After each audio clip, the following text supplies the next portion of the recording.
할렐루야.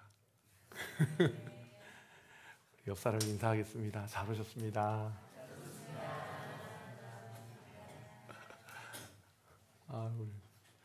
우리 스텝 팀장 우리 원달 형제가 얼마나 뒤에서 자책을 하는지. 제가 핀 마이크를 피는데 이러는데 너무 사랑스러워요. 네. 고생하는 우리 스텝들 위해서 격려의 박수를 한번.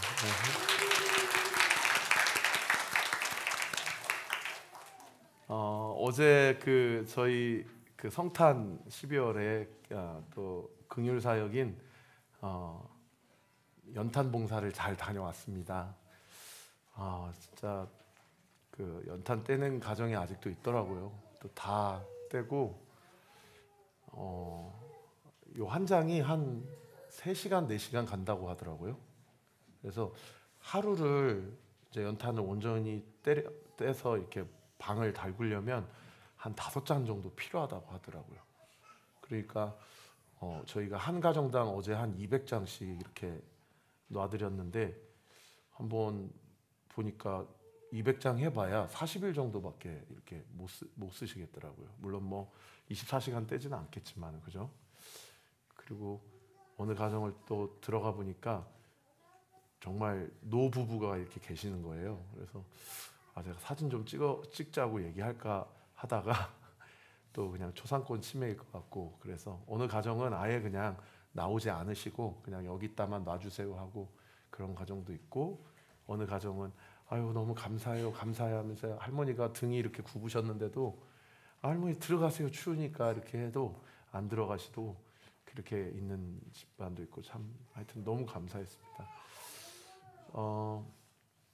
본인이 앞에 나와서 인사하는 게 좀 부담스럽다고 그래서 제가 그냥 여러분 박수만 좀 쳐주십시오. 우리 요 앞에 앉아 있는 우리 권하린 자매, 우리 제 딸 혜원이 친구인데 이제 부모님이 요 앞에 예정교회 다니세요.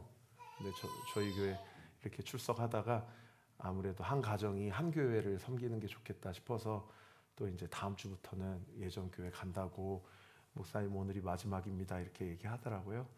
우리 하린이 또 예정교회 가서 신앙생활 잘 할 수 있도록 격려의 박수 한번 주세요. 우리 잠깐 기도하겠습니다. 하나님 아버지 감사합니다. 올 한 해도 이렇게 저물어 갑니다. 우리 안에 감사와 기쁨과 은혜로 충만하여져서 올 남은 한 해를 잘 마무리하게 하시고, 올 한 해 나에게 주신 은혜가 무엇인지를 새하여 보는 시간도 갖게 하시고, 또 2025년 한 해 하나님께서 어떤 은혜와 감사를 주어 주실지 우리가 기대하는 마음으로 올 한 해를 잘 마무리할 수 있도록 주께서 우리 모든 성도들 한 사람도 빠짐없이 은혜를 주시고 긍휼을 베풀어 주시고 하나님의 넘치는 자비와 사랑으로 덧입혀 주옵소서. 오늘도 정해진 루틴에 따라 하나님의 말씀을 함께 나눕니다.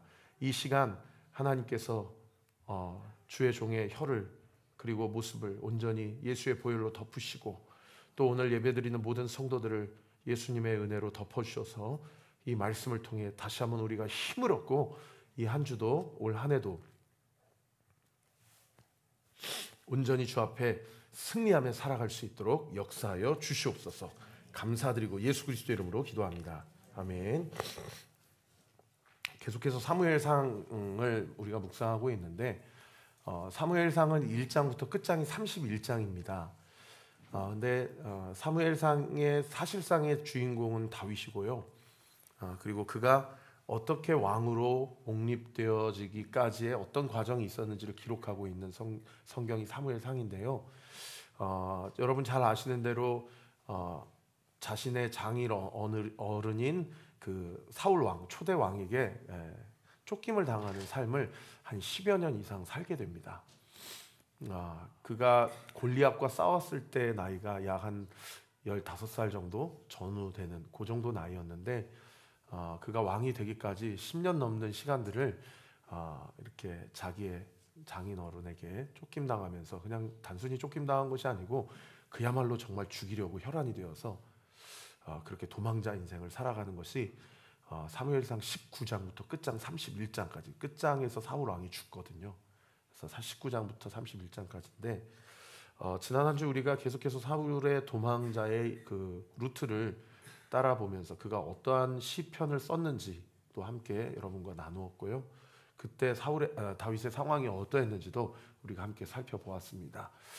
오늘 본문은 사무엘상 25장인데 이 25장 기준으로 그 앞장인 24장과 그 뒷장인 26장에 다윗이 그냥 쫓김만 당했던 것이 아니고 그의 정적, 자기의 장인이었지만 자기의 원수였던 사울을 죽일 수 있는 결정적 찬스를 기록하고 있는 본문이 24장과 26장이 기록이 되어 있습니다.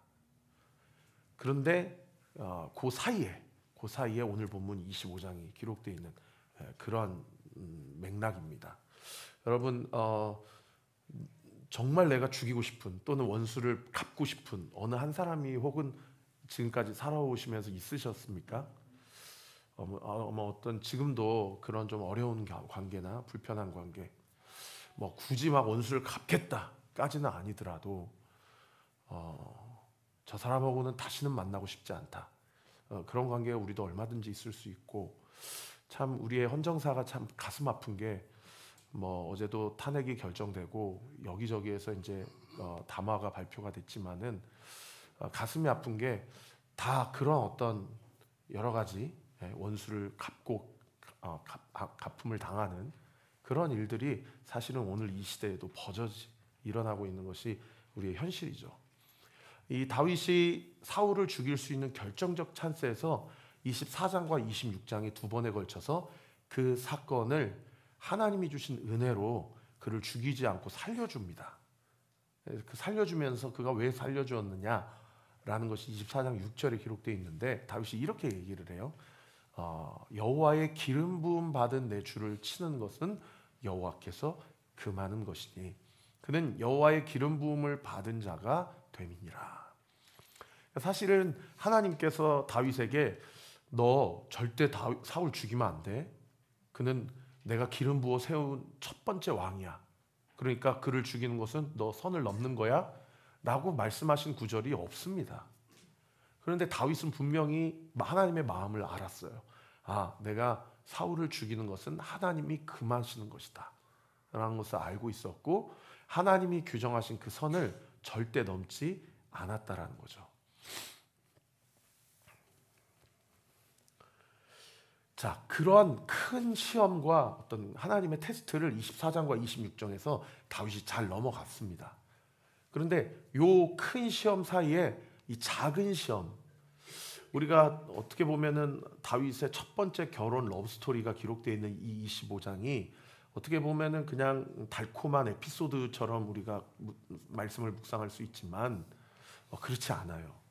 큰 시험 사이에 작은 시험이 기록되어 있는 본문이 25장의 사건입니다. 근데 이 사무엘상 25장 1절은 이 이야기가 누구의 죽음으로부터 시작됐는가라고 기록되어 있는 거 아니? 엊그저께 큐티 본문이었는데 1절에 보시면 누가 죽었다라고 기록하고 있습니까? 사무엘이 죽었다라고 그렇게 기록을 하고 있어요. 그리고 사무엘이 죽었다라는 소식을 듣고 다윗은 일어나 어디로 갔다라고 이야기하고 있습니까? 바란 광야로 내려갔다라고 기록하고 있습니다. 여러분 저 한번 보세요. 사무엘이 죽었다라는 소식을 다윗이 들었을 때 다윗에게 있을 수밖에 없는 그런 어떤 영적 타격이라 할까요? 혹은 심리적, 정서적 타격이라고 할까요? 얼마나 컸을까 한번 생각해 보십시다. 여러분이 지금 살면서 내가 너무 힘들고 내가 이 도망자 인생, 그리고 이 정말 저주받는 것 같은 이런 인생에 유일한 나의 멘토가 되었고, 유일한 나의 말동무가 되어주셨고, 유일한 내 형편과 상황을 온전하게 이해해 줄 수 있는 단 한 사람을 꼽으려고 한다면 그 사람이 사무엘인데, 참 그 사람이 죽은 거예요. 하나님이 데려가신 거예요. 그랬을 때 다윗이 받을 법한 그런 어떤 여러 가지의 어떤 타격, 그 충격, 이런 것들. 그래서 바란 광야로 내려갔다라고 기록하고 있는데, 한번 지도를 한번 띄워주시면 24장에 다윗이 사울을 첫 번째로 죽일 수 있었는데 살려줬던 곳이 이 사해 옆에 거기 동그라미 보시면 엔게디 동굴 혹은 엔게디 광야라고 합니다. 이곳에서 사울을 살려줍니다.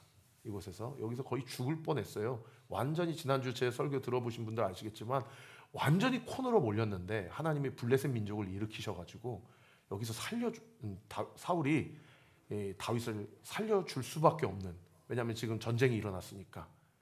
그리고 여기서 완전히 죽을 뻔했는데 여기에서 그 대변을 보려고 하다가 거기서 해필 들어갔던 그 동굴, 대변을 보려고 들어갔던 동굴이 다윗이 숨어 있는 동굴이어가지고 거기에서 이제 살려주게 되죠. 근데 거기서 어떤 소식을 들은 겁니까? 사무엘이 죽었다라는 소식을 들은 거예요.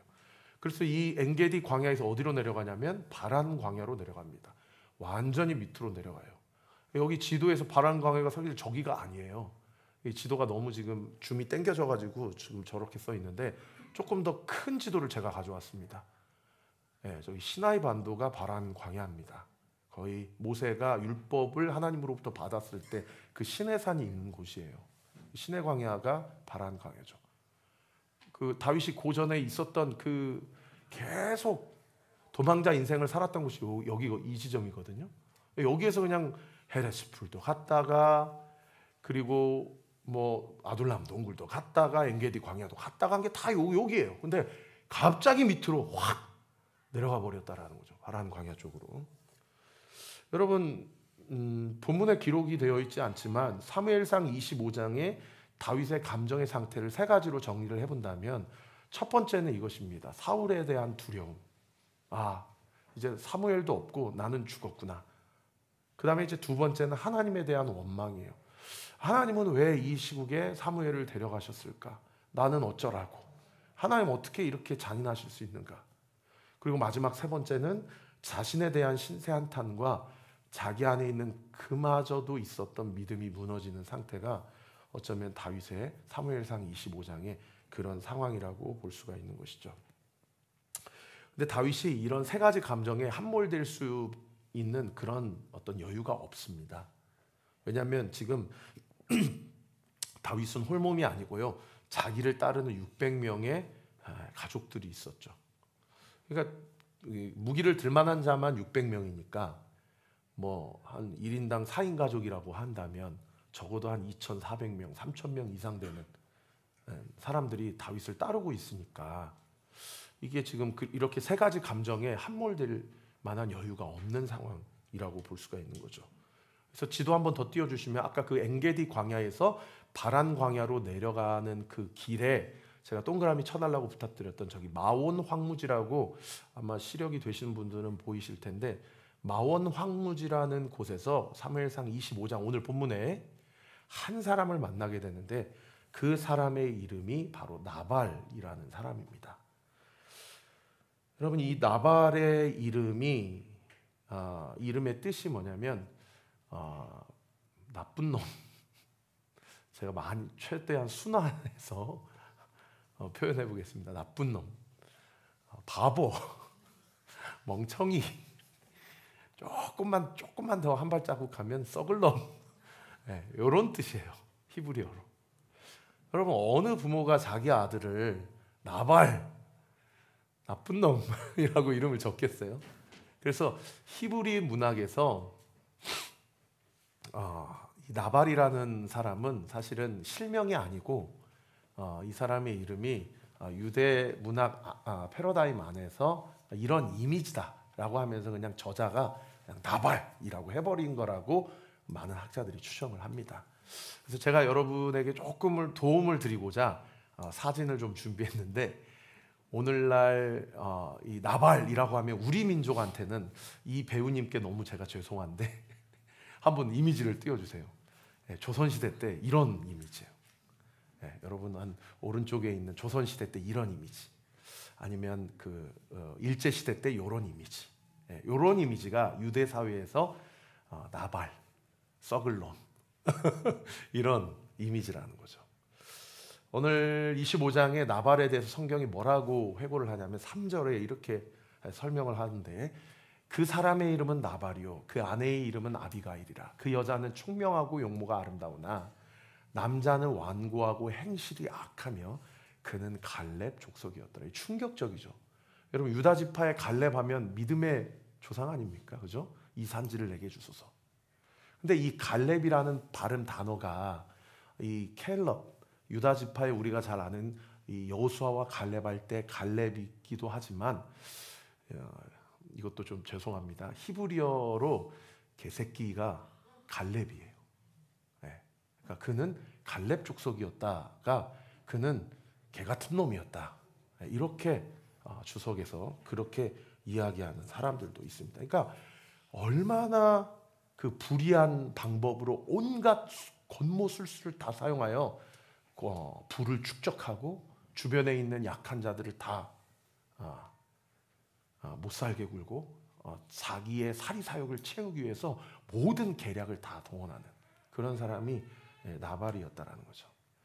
근데 아까 말씀드린 대로 그 엔게디 광야에서 바란 광야까지 내려가는 길에 다윗이 이 나발을 만나는데 이 나발을 직접적으로 1대1로 만나기 전에 이 나발의 양들 재산을 좀 지켜주게 됩니다. 나발의 양 재산을 지켜주게 돼요. 그 당시 한 3,000년 전에는 여러분 뭐 치안이 오늘날 뭐 글쎄요 뭐 소말리아도 사실은 뭐 완전 아프리카 웬만한 나라 다 치안이 그래서 뭐 어디 선교 가면은 자매들은 밤에 절대 나가면 안 된다 막 이러지 않습니까? 그래서 이때 당시에도 치안이라는 게 없기 때문에 사실은 다윗이 600명의 병사들을 데리고 다닌다라는 것은 다윗과 그를 따르는 무리들이 정규군이 아니었고 그 당시 유대 사회 안에서 다윗은 현상금이 걸린 그런 목숨이었기 때문에 이것도 제가 좀 이미지를 한번 가져와 봤는데 조선시대로 좀 치환해서 여러분께 설명을 드리면 홍길동 같은 이미지입니다. 뭐 장길산 뭐 또는 뭐 임꺽정 이런 의적 소위 말해서. 그런데 한번 생각해 보세요. 여러분 자기가 거느리고 있는 사람이 한 3,000명 가까이 되는데 사무엘이 죽었고 하나님에 대한 원망, 사울에 대한 두려움, 자기 자신에 대한 신세한탄 이런 복합적인 감정이 다 버무려져서 엔게디 광야도 사실은 사람이 살 수 없는 곳인데 더 깊숙한, 더 인적이 드문 바란 광야까지 더 깊게 들어갔다는 것은 다윗과 그를 따르는 모든 사람들이 실제적인 배고픔과 굶주림에 직면할 수밖에 없는 그런 상황이었다는 것을 우리가 유추해 볼 수 있었겠죠. 이제 그 상황에서 나발의 양들과 그의 재산을 좀 지켜주게 됩니다. 그게 이제 15절부터 16절 말씀인데 우리 같이 한번 읽어볼까요? 우리가 들에 있어 그들과 상종할 동안에 그 사람들이 우리를 매우 선대하였으므로 우리가 다치거나 잃은 것이 없었으니 우리가 양을 지키는 동안에 그들이 우리와 함께 있어 밤낮 우리에게 담이 되었습니다. 이게 나발의 하인이 이제 나발에게 고백하는 게 아니라 그의 와이프인 아비가일에게 하는 이야기인데 다윗과 그의 무리들이 얼마든지 우리의 재산을 다 빼앗을 수도 있고 얼마든지 우리를 죽일 수도 있었지만 우리에게 선대해 줬고 우리에게 담이 되어 주었다라고 그렇게 이야기를 하는 것이죠. 그래서 다윗과 그의 병사들이 이 나발에게 그렇게 은혜를 베풀어 주었기 때문에 다윗과 그를 따르는 무리들에게는 현실적인 어려움, 배고픔과 굶주림이라는 그 광야 한복판에서 어려움이 있잖아요. 그래서 다윗이 나발에게 이렇게 요구를 하죠. 우리 좀 먹을 걸 좀 내줘라. 우리 좀 도와줘라. 라고 그렇게 이야기를 하는데 테스팅. 이게 오늘 전기가 좀 블랙아웃이 가끔 되는 것 같아요. 근데 아까 우리 전기가 갑자기 확 나갔는데도 우리 성도님들이 찬양을 안 멈추시고 계속 이렇게 부르는데 제가 마음이 울컥하더라고요. 하여튼 그랬습니다. 어디까지 했죠? 그렇게 도움을 요청하니까 나발이 고맙다. 이렇게 좀 이거 드시라 또는 뭐 내가 언제 도와달라고 했어? 근데 알겠어. 그러니까 이거나 가져가 뭐 이 정도 하면 되잖아요. 근데 그 정도가 아니고 완전히 다윗을 모욕을 합니다. 그게 이제 10절 본문에 기록되어 있는데 제가 한번 읽어드릴게요. 나발이 다윗의 사환에게 대답하여 이르되 다윗이 누구며 이새의 아들은 누구냐? 요즘에 각기 주인에게서 억지로 떠나는 종이 많도다라고 이야기를 합니다. 제가 이거 지난주 금요일인가요? 설교했는데 여기 계속 띄워주세요. 주인에게서 억지로 떠나는 종이 많다 할 때 주인이 누구입니까? 네, 설교 들으신 분들 주인이 누구예요? 네, 사울이라고 말씀드렸죠. 그리고 종은 누구예요? 네, 다윗이죠. 그러니까 너 분명히 뭔가 잘못이 있고 네가 뭔가 캥길 만한 게 있기 때문에 네 장인어른이고 이 나라의 왕인 사울에게 지금 도망가는 거 아니냐? 너 그렇게 살지 말아라 라고 그렇게 사실은 몰라서 다윗이 누구며 이새의 아들이 누구냐 얘기하는 것이 아니고 이스라엘 민족 안에서 다윗을 모를 수가 없습니다. 사실은 이 골리앗 사건도 있었고 지금 완전히 청와대 경호실장이고 군대 장관이기 때문에 모를 수가 없는데 이렇게 모욕을 한 거예요. 비꼬아버린 거죠. 자, 이 이야기를 듣고 다윗이 선을 넘어버립니다. 분명히 앞뒤로 24장과 26장에는 큰 시험과 원수를 갚을 수 있는 기회가 있었는데 그때는 선을 넘지 않았거든요. 근데 비록 나발이 여호와의 기름 부음을 받는 자는 아니지만 그렇다고 해도 이렇게 얘기했다고 그를 죽일 필요까지는 있습니까? 그런데 이런 얘기를 저 사환에게 전해 듣고 다윗이 13절에 어떻게 행동을 하냐면 이렇게 행동합니다. 우리 같이 한번 읽어볼까요? 13절 시작. 다윗이 자기 사람들에게 이르되 너희는 각기 칼을 차라 하니 각기 칼을 차매 다윗도 자기 칼을 차고 400명 가량은 데리고 올라가고 200명은 소유물 곁에 있게 하니라. 아멘. 600명 중에 400명에게 무장을 시켜가지고 자기도 칼을 차고 너희들 나 따라와 하면서 나발뿐만 아니라 거기 있는 모든 식솔들을 다 죽여버리려고 아예 그냥 마음과 생각으로만 잠깐 그렇게 욱하고 만 게 아니고 실제로 행동으로 옮겨버린 거예요. 미워할 수 있죠. 폭거라고 이야기할 수 있죠. 근데 이야기하고 생각하는 거랑 실제로 행동으로 옮기는 거랑은 이게 완전히 차이가 다른 거예요. 그러니까 이 관점에서 보면 사실은 녹당의 85명의 제사장들을 완전히 다 도륙을 해버렸던 사울과 다윗이 하나님 입장에서는 같습니까? 틀립니까? 여러분 똑같은 거예요. 사실은 똑같은 거예요. 이미 다윗은 하나님 입장에서는 하나님은 이건 행동이 죄의 근거가 아니고 이 여자를 보고 음욕을 품으면 이미 마음에 간음한 것이다. 형제를 보고 미워하면 이미 그 마음에 살인한 것이다. 이 하나님의 죄의 기준에서는 사울과 다윗이 별반 다를 게 없다는 거예요. 제가 오늘 본문을 통해서 첫 번째 함께 나누고 싶은 포인트가 뭐냐면 여러분 다윗이 죄를 짓는 과정, 다윗이 작은 것에 감정이 완전히 해제돼 버리고 무너지는 과정을 세 가지로 우리가 요약을 해볼 수 있는데 그 첫 번째가 뭐냐면 상황이 더 안 좋아졌어요. 다윗이 분명히 24장 또는 그 다음 장 26장에는 정신을 차리고 영적으로 민감해져가지고 자기를 죽이겠다고 하는 사람이 여기서 그렇게 코앞에서 완전히 그냥 무방비 상태로 있는데도 거기서 죽이지 않거든요. 근데 25장에는 자기의 원수가 아닌데도 그 말 한마디 때문에 칼을 차버리고 죽여버리려고 한단 말이에요. 25장 어느 전체에도 다윗이 하나님께 물어보았다라는 표현이 없어요.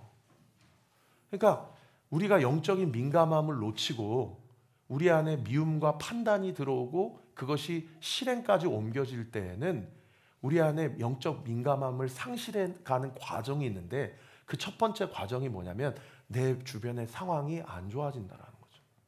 그러게 되니까 우리 마음 가운데 무엇이 찾아옵니까? 낙심이 찾아와요. 낙심. 절망이 찾아온다는 거예요. 절망과 낙심이 찾아온다는 겁니다.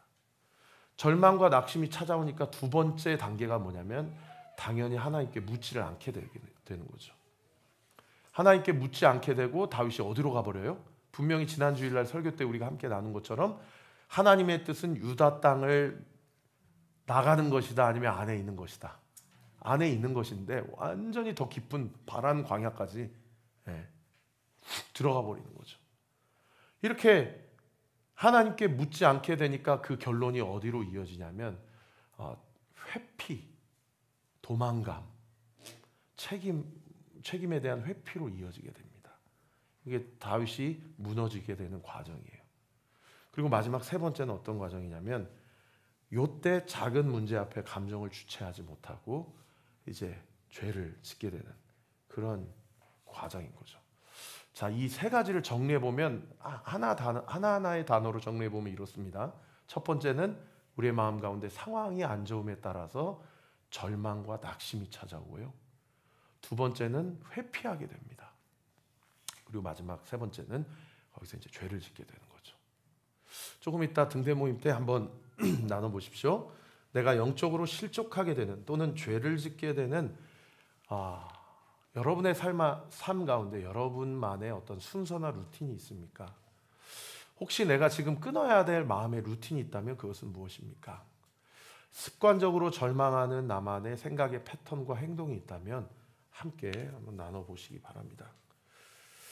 자, 이런 상황 가운데서 다윗이 나발을 죽이려고 할 때에 이때 다윗 앞에 누가 나타나냐면 아비가일이 나타납니다. 이 나발의 아내죠.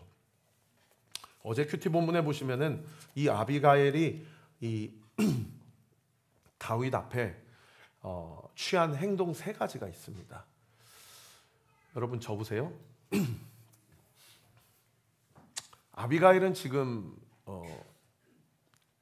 솔로입니까? 아니면 기혼자입니까? 기혼자거든요. 지금도 사실 지금 이 시대에도 사실은 부녀자가 남자 앞에 이렇게 나가는 게 쉽지 않습니다. 근데 아비가일은 왜 자기가 나발에게 이것을 이야기해서 나발로 하여금 다윗에게 나아가게 하지 않고 자기가 그냥 먼저 다윗에게 나가버렸는가? 라고 우리가 고민을 해볼 때 너무 그 답이 심플하죠. 그죠? 자기 남편에게 이야기해봐야 벌써 뻔한 거예요, 그림이. 그러니까 아비가일이 자기가 직접 나아갑니다. 근데 성경은 아까 말씀드린 대로 아비가일에 대해서 뭐라고 얘기하냐면 지혜롭고 총명하고 아름다웠다라고 이야기를 해요.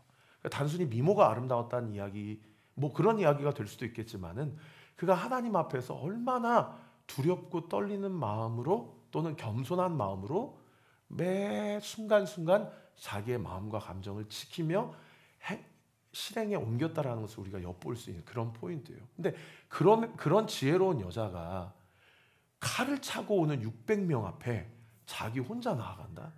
이거 쉽지 않아요. 근데 그럼에도 불구하고 그 결정을 했다라는 것은 아비가일은 자기 안에 어떤 확신이 있었냐면 내가 이 문제를 직접 나아가지 않으면 우리 집안에는 이 문제를 해결할 수 있는 사람이 없다라고 자기가 확신했어요.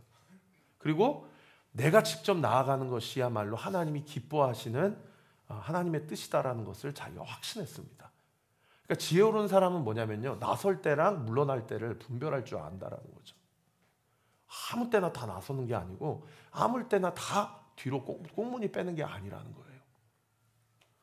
여러분, 이 아비가일이 그런 믿음의 확신을 가지고 다윗에게 나아가는데 그렇게 나아가서 세 가지 액션을 취합니다. 이 세 가지 액션이 제가 앞서 여러분에게 나누어드린 다윗이 죄로 무너져가는 세 가지 액션과 완전히 대척점으로 비교가 되게 돼요. 자, 아까 세 가지 다윗이 죄를 짓게 되는 세 가지 과정이 뭐였어요? 절망과 낙심, 하나님께 묻지 않은, 그리고 책임 회피, 그리고 죄를 짓게 되는 과정이죠. 자, 아비가일이 그렇게 뭐 ENFP가 아니에요. 막 이렇게 막 나대는 사람이 아닙니다. 근데 확신을 가지고 다윗에게 어떻게 보면 목숨을 걸고 나간 건데, 이 다윗에게 나가서 세 가지 액션을 취하는 것을 우리가 한번 살펴보면 첫 번째가 뭐냐면요, 자기 남편 나발을 대신해서 다윗 앞에 무릎을 꿇어버립니다. 이제 그 본문이 어제 큐티 본문 23절이었는데 우리 같이 한번 읽어볼까요? 시작. 아비가일이 다윗을 보고 급히 나귀에서 내려 다윗 앞에 엎드려 그의 얼굴을 땅에 대니라. 그냥 나귀 타고 가서 내리자마자 그냥 이유 불문하고 무조건 엎드려 버려요. 다윗은 지금 뭐하러 온 건데, 자기 집안을 죽이려고 온 건데, 뭐 거기서 뭐 이야기를 시도해 본다거나 누구셔요? 저는 나발의 아내입니다. 이런 얘기를 하는 게 아니고 그냥 냅다 그냥 무릎을 꿇고 이마를 땅에 대버립니다. 이게 첫 번째 아비가일의 액션이었어요. 그런가 하면 두 번째 액션은 뭐냐면, 이게 충격적인데, 나발의 죄를 자기의 죄로 고백합니다. 자기가 지은 죄가 아닌데 자기의 죄로 여겨요. 우리 24절 말씀 같이 한번 읽어보십시다. 시작.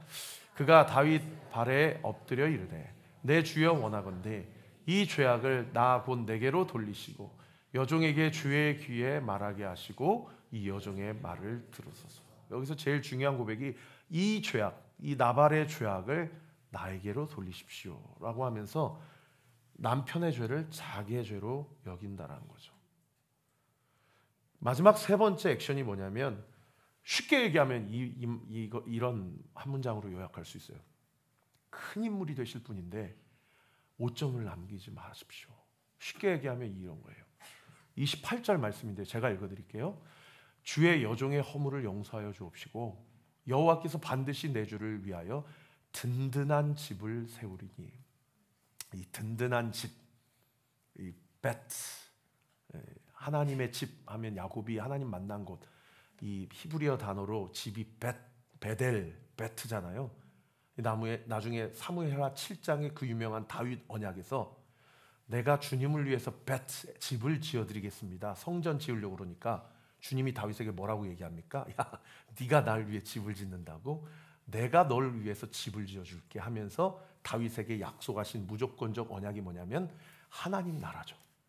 그러니까 든든한 집은, 이거는 지금 아비가일이 자기의 어떤 감언이설로 다윗을 어떤 좀 감정을 누그러뜨리려고 이야기한 것이 아니고 사무엘하 7장에 나오는 다윗 언약을 상기시키게 하는 그 하나님의 무조건적 언약의 힌트가 되는 표현이에요. 여호와께서 반드시 내 주를 위하여 든든한 집을 세우리니 이는 내 주께서 여호와의 싸움을 싸우시며 내 주의 일생에 내 주에게서 악한 일을 찾을 수 없음이니이다. 그러니까 28절의 말, 이 아비가일의 이야기를 쉽게 이야기하면 이런 거예요. 큰 인물이 되실 분인데 요거 가지고 오점을 남기시면 아니 됩니다. 하나님의 영광을 위해서 지금 당신의 감정을 잘 누그러뜨리십시오 라고 이야기를 하고 있는 그런 본문인 것이죠. 자, 아비가일의 행동의 세 가지를 요약을 해보면, 첫 번째가 뭐냐면 나발을 대신해서 납작 엎드려 버리는 것. 저는 그것을 예수님의 겸손이라고 여러분에게 좀 소개하고 싶어요. 두 번째는 나발의 죄를 자기의 죄로 여기는 것은 이거는 마치 예수님께서 자기가 지으신 죄도 아니신데 우리 모든 인류의 죄를 자기의 죄로 여기시고 책임을 감당하셨다라는 것이죠. 그리고 마지막 세 번째, 오점을 남기지 마시고 하나님의 의를, 영광을 드러내면서 사십시오 라고 하는 것. 하나님의 영광을 위해 하나님의 의를 드러내기 위하여 아비가일이 다윗을 지금 영적으로 민감하게 지금 권면하고 있는 그런 본문이라고 볼 수가 있는 겁니다.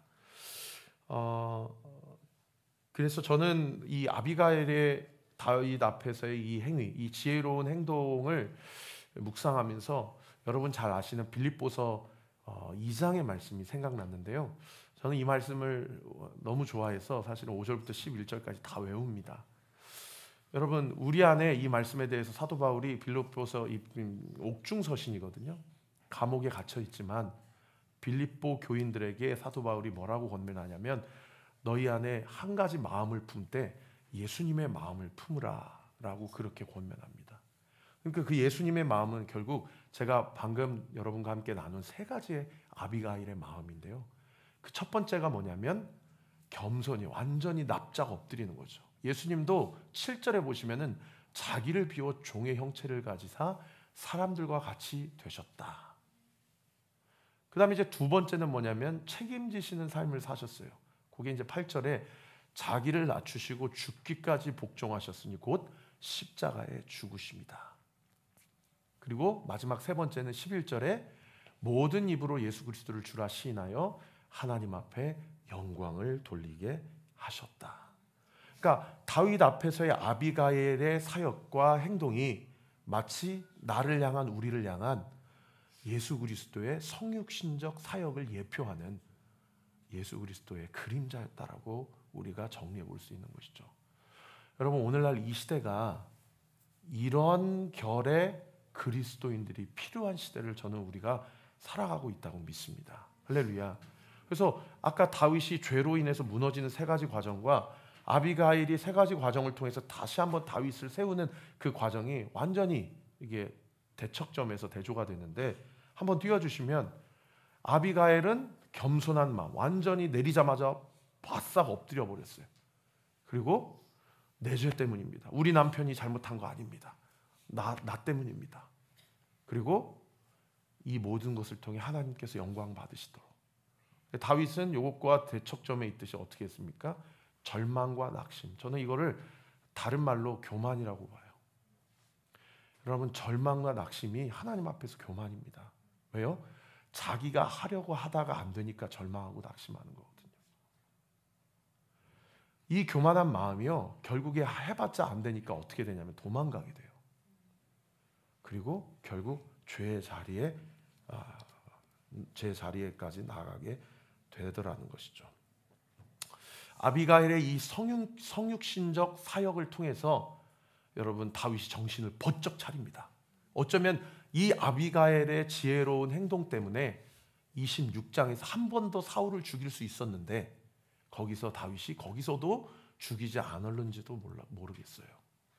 다윗이 아비가일에게 뭐라고 얘기합니까? 33절에 이렇게 얘기하는데요. 또 내 지혜를 칭찬할지며 또 내게 복이 있을지로다.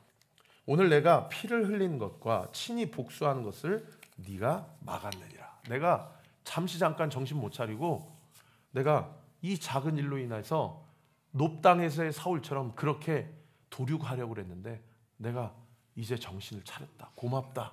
라고 다윗이 이야기를 하고 있는 그런 본문이죠. 여러분, 24장에서의 사울을 죽이려고 했었던 다윗, 26장에서 사울을 죽이려고 했었던 다윗, 두 개는 다 다윗이 죽였습니까? 안 죽였습니까? 안 죽이고 사울의 목숨을 하나님께 온전히 올려드렸죠. 하나님께서 기름 부어 세우신 자이기 때문에 죽이시더라도 하나님께서 심판하실 것이다. 자기의 손에 피를 묻히지 않았어요. 25장에는 자기의 손에 피를 묻히려고 했는데 아비가일이라는 한 여인 때문에 다윗이 어떻든 결론적으로 피를 묻히지 않았어요. 여러분, 24장, 25장, 26장 계속해서 성경이 우리에게 강조하고 있는 것이 무엇입니까? 이 모든 사건과 한 가지 일과 일에 대해서 모든 일들의 그 심판과 판단은 우리가 하는 게 아니라 내가 하는 게 아니라 하나님이 하신다는 것을 성경이 우리에게 계속해서 강조하고 있는 것이죠. 할렐루야. 그래서 결국에 나발을 누가 치십니까? 하나님이 치십니다. 37절 38절 오늘 본문이죠. 제가 같이 한번 읽어볼까요? 시작. 아침에 나발이 포도주에서 깬 후에 그의 아내가 그에게 이 일을 말하며 그가 낙담하여 몸이 돌과 같이 되었더니 한 열흘 후에 여호와께서 나발을 치심에 그가 죽으니라. 성경이 분명히 얘기합니다. 다윗이 나발을 치지 않았고 여호와께서 나발을 치심으로 그가 죽었다라고 이야기합니다. 사랑하는 성도 여러분, 여러분이 하나님 앞에 맡기지 못하고 여전히 끙끙대고 있는 일이 있다면 그것은 무엇입니까? 저 오늘 이 말씀을 통해서 여러분에게 도전합니다. 여러분, 그 일을 하나님께 맡기십시오. 하나님이 하십니다. 할렐루야. 하나님이 하십니다. 죽이시더라도 하나님이 죽이시고요, 살리시더라도 하나님이 살리세요. 할렐루야. 우리는 영적인 민감함을 가지고 하나님의 뜻이 어디에 있는지를 알고 그 뜻 앞에 온전히 순종해야 될 그런 의무만 있다라는 겁니다. 말씀의 결론을 맺겠습니다. 오늘 말씀을 정리하면서 두 가지 질문이 저는 저 스스로에게 또 여러분에게 좀 들었고 또 던지기를 원하는데요. 그 첫 번째 질문이 뭐냐면 이것입니다. 이 시대 교회가 이 시대 가운데서 해야 할 일은 무엇인가?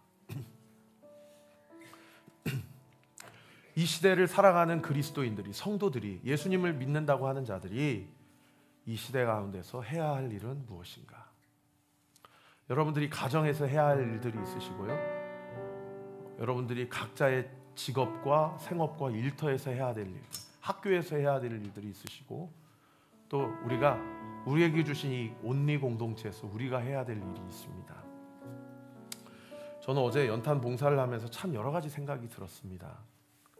여러 가지 생각이 많이 들었어요. 사실 어저께 저도 되게 부끄러웠거든요. 왜냐하면은 아마 연탄 봉사 오신 분들 중에 본 분들도 있겠고 안 본 분들도 있겠지만 어저께 제가 좀 자그마한 싸움이 생겨갖고 막 경찰 오고 막 이랬어요. 손을 들어보라고 그 화장실 가실 분들이 너무 많은데 그 연탄 집 앞에 다들 한 70여 명이 모였는데 화장실이 없는 거예요. 그래가지고 제가 화장실 드실 분 손 드세요 하고 손 들었더니 한 10명에서 15명 정도 손을 드시더라고요.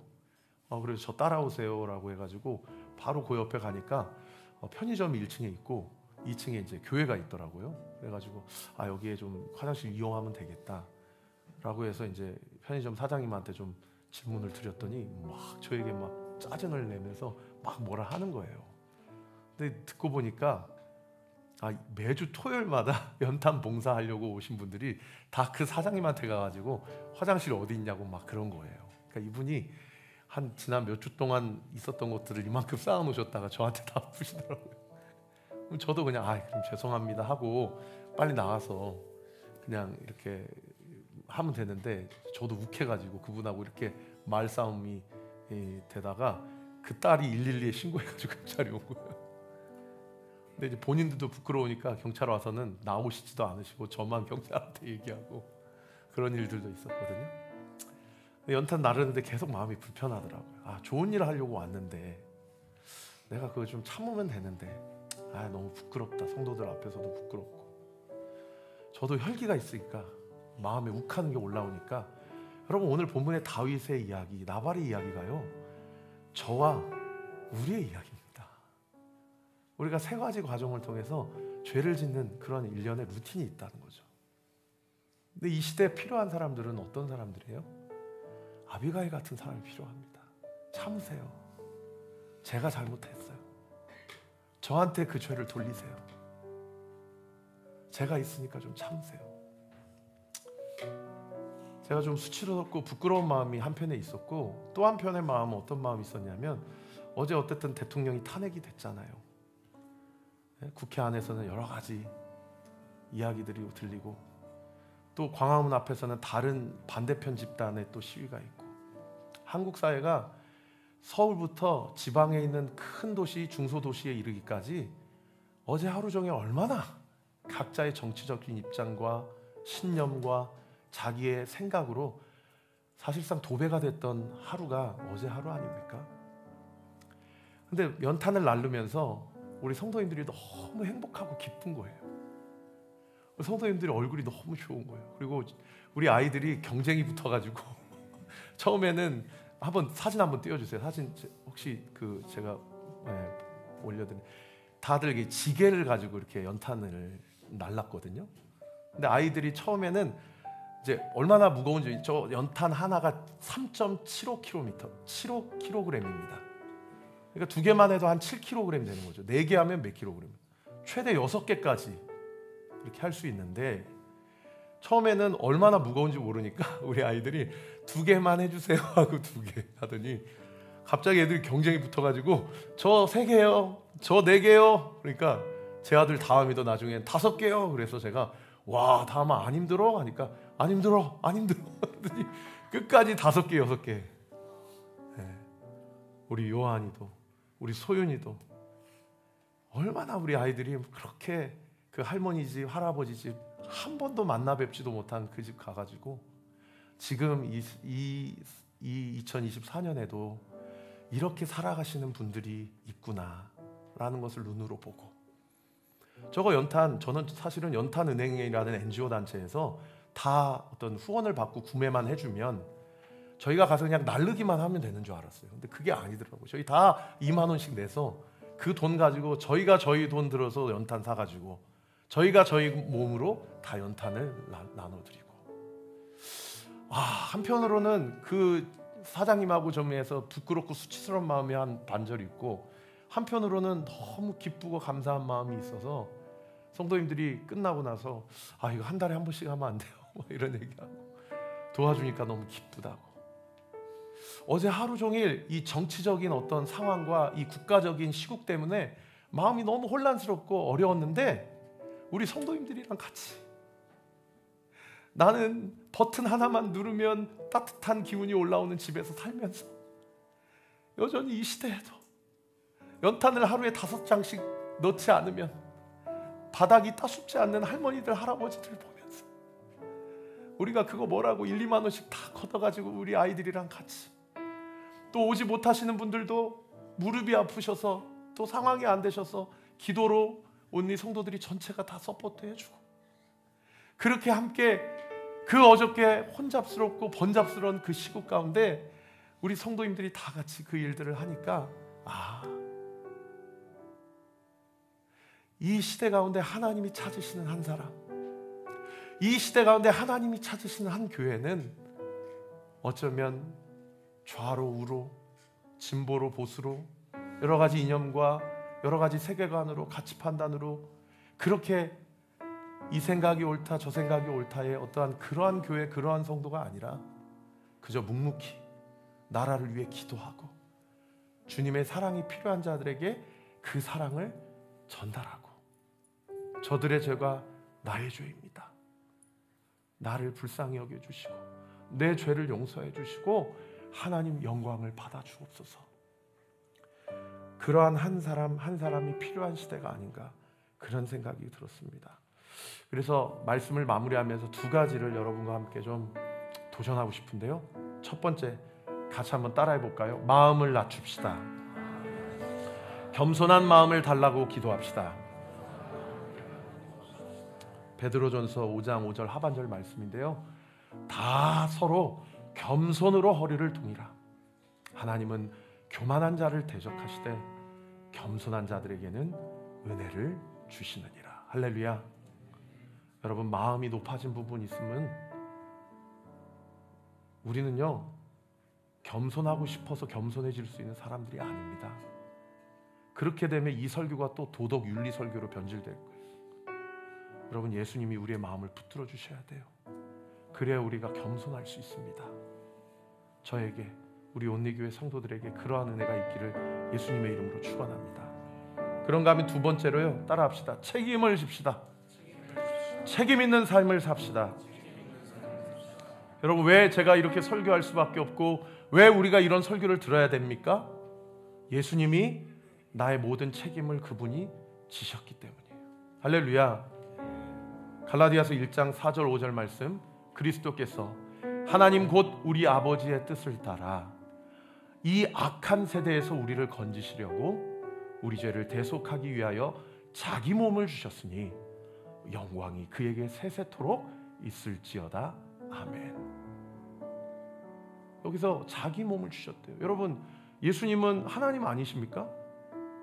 그러면 내 몸은 죽이는 싫지만 그래도 내가 죽었다고 치자. 그리고 니네 모든 죄값 다 속량 받았다잉.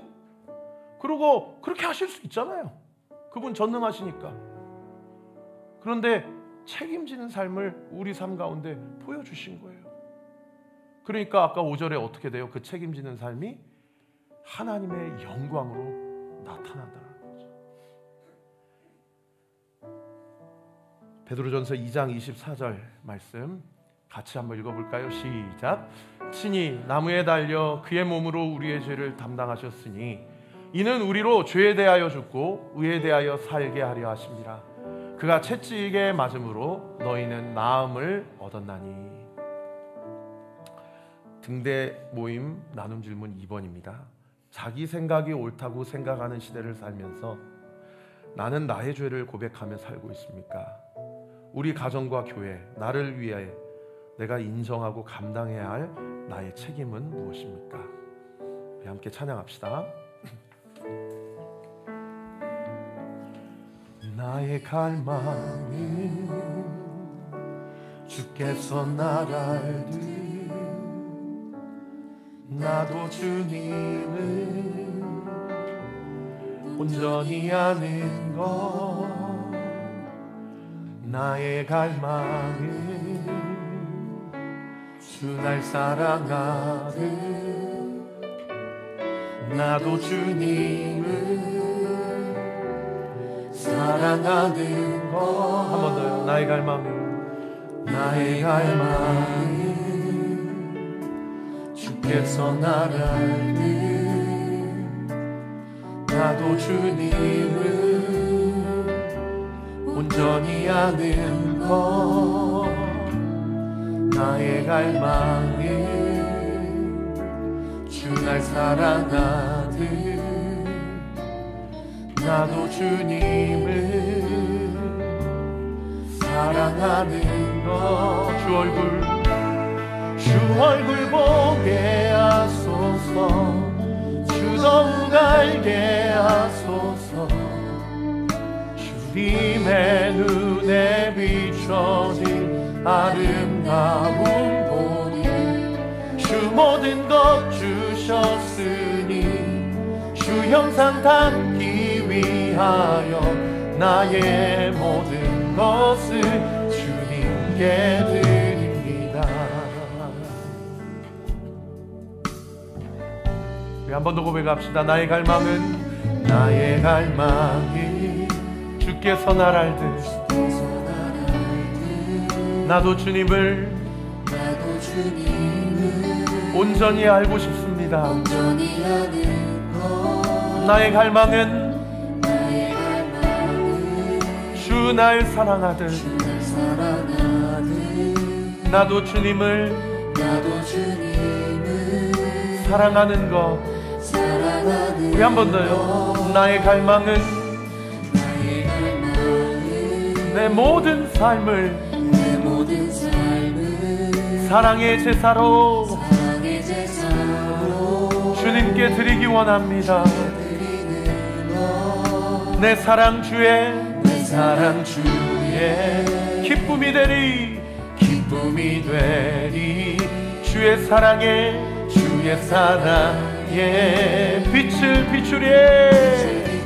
우리 두 손을 높이 들고 주 얼굴 보게 하소서.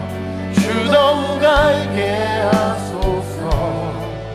주님의 눈에 비춰진 아름다움. 아멘 아멘. 주 모든 것 주셨으니 주 형상 담기 위하여 나의 모든 것을 주님께 드립니다. 주 얼굴 보게 하소서. 주 더욱 알게 하소서. 주님의 눈에 비춰진 아름다운 보리. 주 모든 것 주셨으니 주 형상 담기 위하여 나의 모든 것을 주님께 드립니다.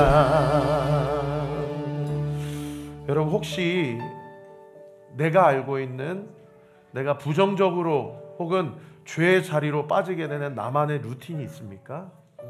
여러분, 이 시간 기도합시다. 예수의 이름으로 명하노니 그 모든 영적인 흐름이 있다고 한다면 그 생각의 흐름, 그 행동의 흐름, 그 가치관과 개념의 흐름, 이 시간 예수의 이름으로 명하노니 끊어질지어다. 끊어질지어다. 오늘 온리교회 모든 성도들은 한 사람도 제외되지 않고 하나님의 은혜의 루틴 아래 있는 줄 믿습니다. 하나님의 긍휼하심의 아래 있는 줄 믿습니다. 하나님의 도우심 아래 있는 줄 믿습니다. 할렐루야. 여러분 꼭 믿으세요. 나의 연약함보다 하나님의 도우심과 그분의 강하심이 훨씬 더 강력합니다. 믿으시면 아멘. 거기에 우리의 소망이 있습니다. 할렐루야. 우리 같이 한번 기도할 때, 하나님, 내가 나의 죄를 고백하고 또 남이 지은 죄까지도 내 죄로 여길 수 있는 그런 믿음의 분량을 나에게 허락하여 주옵소서. 그런 믿음의 분량을 우리 온리교회에게 허락하여 주옵소서. 이 시대 가운데 하나님이 사용하시는 성도로, 하나님이 사용하시는 교회로 온전히 세워지게 하여 주시옵소서. 우리 주여 세 번 부르짖고 함께 기도합시다. 주여, 주여, 아버지, 내 안에 있는 모든 영적인 부정적인 흐름들과 원하노니 떠나갈지어다. 떠나갈지어다. 아버지 역사하여 주시고 주님 은혜를 더하여 주시옵소서. 성령 하나님 붙잡아 주시옵소서. 아버지의 내 안에 있는 모든 아버지 사탄마귀의 관계와 아버지 모든 아버지 하나님 책임지지 않으려고 하고 회피하려고 하는 마음, 도망가고 싶은 마음까지 아버지 인도하여 주시고 성령 하나님 강권적으로 붙잡아 주시옵소서. 아버지 주여 아버지 역사여 주시옵소서. 아버지 은혜를 더하여 주시고 성령 하나님 강권적으로 붙잡아 주옵소서. 하나님의 신실하신 아버지 하나님의 뜻과 계획과 섭리를 온전히 누리며 주님 앞에 나아가는 놀라운 역사가 있기를 원합니다. 주여 역사하여 주시옵소서. 은혜를 더하여 주시옵소서. 아버지 우리를 영적으로 민감하게 하시고 하나님의 뜻을 이루게 하시고 하나님의 영광을 보는 놀라운 역사가 있기를 원합니다. 아버지여 영적으로 깨어 기도하게 하시고 하나님의 뜻을 온전히 이룰 수 있도록 주님 역사하시고 주님 일하여 주시옵소서.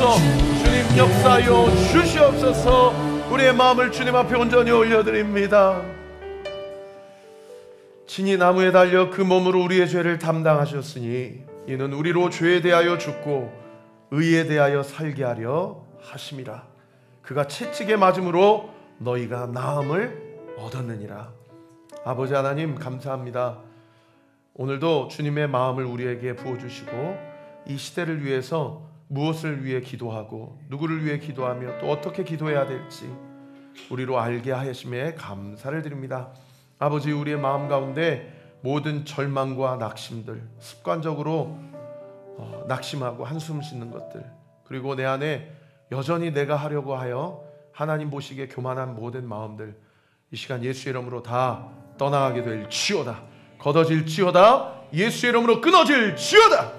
아버지 도망가고 싶을 때마다 회피하고 싶을 때마다 예수님께서 나를 살리시기 위하여 회피하지 않으시고 그 십자가를 담담히 당당하게 감당하셨던 것처럼 그 예수 그리스도의 십자가의 보혈과 그분의 은총과 그분의 긍휼과 그분의 능력으로 오늘도 또 이번 한 주도 올 한 해도 주님께서 공급하시는 힘에 힘입어 승리하는 사랑하는 온리교회 모든 성도들 되게 하여 주시옵소서.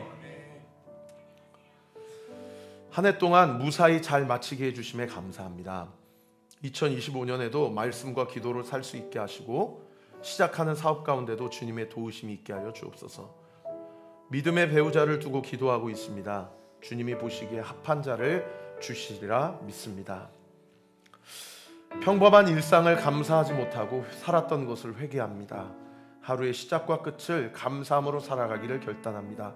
아버지 사랑하고 감사합니다. 주님 은혜에 감사합니다. 우리의 가족이 믿음 안에서 하나 되게 하여 주옵소서. 주님의 뜻을 깨닫고 분별하여 그렇게 살아내게 하여 주시옵소서. 아버지 용서하여 주옵소서. 주님 도와주옵소서. 풍전등화에 놓인 이 나라를 구원해 주시옵소서. 우리 아이들 미래를 지켜주시고 수많은 자녀들의 외침을 주님 들어 주시옵소서. 이 밖에도 여러 가지 온라인으로 무명으로 또 마음으로 주님께 봉헌하는 성도들의 그 기도와 그 간구를 하나님께서 외면치 않으시고 들어주실 것을 믿습니다. 아버지 이 나라를 불쌍히 여겨주시고 하루속히 모든 상황이 안정화될 수 있도록 이후의 모든 상황과 형편 가운데서도 아버지 이 나라를 그 모든 위정자들과 그 모든 권력을 가지고 있는 자들, 결정을 가지고 있는 자들에게 맡기지 마시고 아버지 우리나라 우리 민족 하나님의 은혜와 긍휼 가운데 이 모든 불안한 전국들이 하루속히 해결되게 하시고 안정을 찾게 하시고 민생과 모든 경제가 다시 한번 활발하게 살아날 수 있도록 역사하여 주시고 무엇보다 이 나라 이 민족 곳곳에 세워져 있는 모든 우상과 만몬의 영 그리고 모든 하나님 아닌 것들 경배하고 또 갈망하는 그 모든 우상들 예수 그리스도의 이름으로 다 무너지게 하여 주옵시고 우리나라 우리 민족이 특별히 한국교회와 믿는 자들이 하나님 앞에 기도하고 이 나라의 죄를 우리의 죄로 여기고 하나님 앞에 간구하며 나라를 위해 기도할 때에 우리나라 반드시 온전히 회복되고 세워질 것을 믿습니다. 주님께서 성도들의 기도를 들으시고 동서로 남북으로 나누어져 있는 우리 민족을 복음 가운데 통일될 수 있도록 하나 될 수 있도록 주께서 역사하시고 은혜 베풀어 주시옵소서. 일하시고 함께 하실 주님께 모든 영광과 찬양 올려드리며 살아계신 우리 구주 예수 그리스도 이름으로 감사하며 기도하옵나이다. 아멘. 우리 주님께 영광과 감사의 박수 올려드리겠습니다.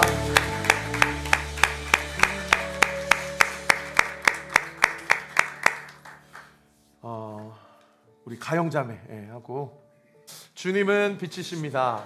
저희도 어두운 세상에 빛이 되게 하소서. 사회와 교회의 한 줄기 빛을 비추는 공동체 되게 하소서. 주여 나의 마음과 몸을 주님께 드립니다. 나에게 주어진 것이 내 것이 아님을 깨닫게 하시고 헌신하여 이 땅에 하나님 나라를 이루게 하소서. 주님은 우리의 목자이십니다. 양이 목자를 떠나 살 수 없듯이 우리도 주님을 떠나 살 수 없습니다. 주님께 순종하는 삶이 가장 안전하고 완전한 삶입니다. 이제 세상으로 나아가 예수 그리스도의 주인 되심을 선포하는 삶이 되게 하소서. 아멘. 이제는 우리 구주 예수 그리스도의 은혜와 하나님의 사랑과 성령 하나님의 위로교통 충만하심이 오늘 주신 말씀 붙잡고 오늘 이 하루도 이번 한 주도 올 한 해도 또 다가올 2025년도 철저히 주와 동행하며 주님과 함께 승리하기로 결단하는 우리 사랑하는 온리교회 모든 성도들 머리머리 위에 오늘 새가족 교육을 마치고 또 등대 모임에 라인업하는 조윤재, 이가영, 조아라 가정 위에 이 추운 날씨에 복음 전하며 선교하시는 우리 사랑하는 박강일 선교사님 가정 위에 그리고 캐나다 선교사님 그 모든 사역 위에 지금으로부터 영원토록 함께 하시기를 간절히 축원하옵나이다. 아멘.